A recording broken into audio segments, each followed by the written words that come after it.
Yeah. These things, some things start early. When I was speaking here, I'm being reminded that I did not introduce the grandchildren. Raila had grandchildren. The ones who are here, we start with Safi. We start with Safi. Safi said where you go to school. I go to university. Hello, everybody. Can I speak? Yeah, it's English. Oh, okay. I have a short speech. So okay. I will say my short speech for everybody. Okay. Hello, everybody. I hope everybody is doing good today. Thank you all for coming to have us mourn my grandfather. Today I stand before you not only as a Kenyan mourning the loss of a national icon, but a grandchild mourning the loss of our grandfather, the Right Honorable RAILA Odinga. While the world might remember him as the people's president, a political giant, a freedom fighter, I will always remember him as a man of quiet strength, fierce love, and unshakable purpose, my Babu, my hero. It is very hard to say goodbye to somebody, especially when you thought that person was immortal. I think of this situation as the ending of a great TV show. Like movie critics, we should focus not only on the ending, but what made the ending so impactful. The patient listener, a gentle teacher, the grandfather who never let the weight of the world stop him from showing up for all his family members, laughing with wisdom and with patience. When I was in school, I was part of a play. I wasn't the main character. I wasn't even a side character. I was a mere backup singer. I remember telling my grandfather how great I was, how happy I was to be in this play, and how I couldn't bear being in it.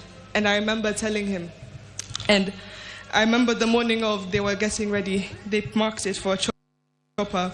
My grandfather had managed to make it to my event. This is to show the type of person he was. No matter how big or small the achievement, he would always make sure to be there and make it known how proud of you he was. He had a way of making you feel like you were the most important person in the room. As I stand here looking at your casket, I'm not afraid to admit that my next achievement will be 10 times heavier, knowing that one of my biggest cheerleaders is no more. So today, as we bid him farewell, we are not just burying a man, we are burying a legend. And I want to say this especially to my Kenyan people. We are the legacy. If you ever doubted your voice, doubted that you mattered, remember him. If you ever felt too small to make a difference, remember him. Remember, he was not born a legend. He became one by showing up, by speaking up and refusing to sit down and be silent when it was easier. I use my time to keep this legacy alive and remind the nation that not only was there so much greatness in him, but there's as much greatness in you as well. To quote him, you can only live once, but if you live it right, once is enough. Joey! Joey! Joey! Thank you. Oh, sorry, I'm Safi, and I go to school in the University of Maryland, Baltimore County. I now use this opportunity to introduce my other cousins. Come on. Hello, everybody. My name is RAILA Odinga. I stand here before you not just as a young Kenyan, but as a proud granddaughter of the now late Honorable RAILA Odinga. To the world, he's a statesman, a leader, a freedom fighter, a symbol of Kenya's struggles for democracy and justice. But to me, he's always been more than the headlines, crowns, or politics.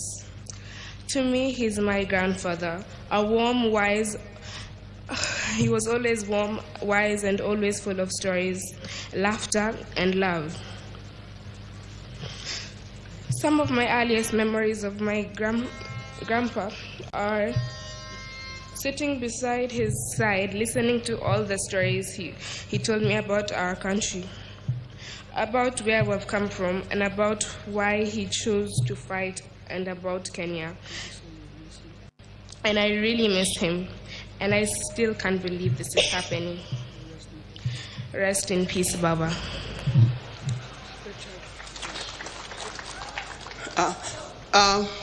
There's also RAILA Odinga, who unfortunately is not here with us. But as soon as he arrives, he will be able to speak for himself. Now we have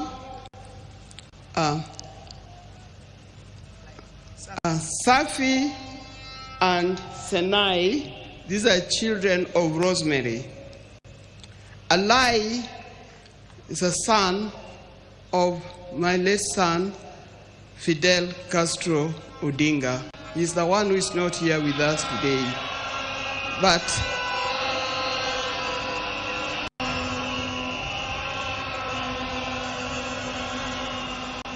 yeah, it's live. Then we have Lion Amolo Odinga and Jaramogi Oginga Odinga.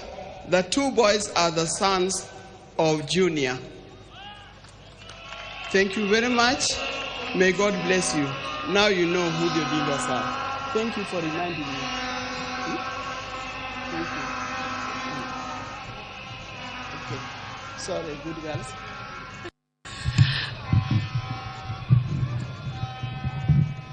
Thank you, Mama.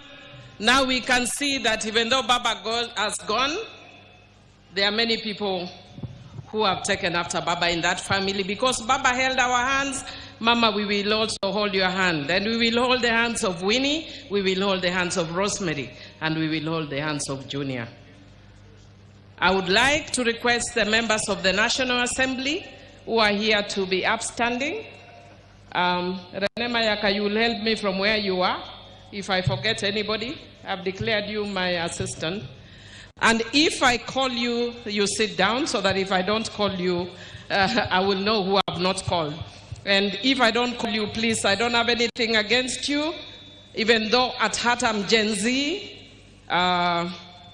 there's a disease that has caught up with me of late. It's called menopause. So Moses Wetangula as a speaker is not standing. And I would want to acknowledge the area member of parliament, Honorable Gideon Ochanda. I want to acknowledge the woman representative of this area, Honorable Dr. Christine Ombaka. The rest I'll call you very quickly, but I know Kimani and Junet will have a chance, the parliamentary leadership, but I'll just acknowledge you. Honorable Kimani Ichungwa, Honorable Junet Mohammed, Honorable Owen Bayer, and Honorable Mark Mwenje. Those are in the leadership. I wish to acknowledge Honorable Peter Kaluma, Honorable Rashid Bedzimba, Honorable Rachel Ameso, former member of parliament but also PSC commissioner.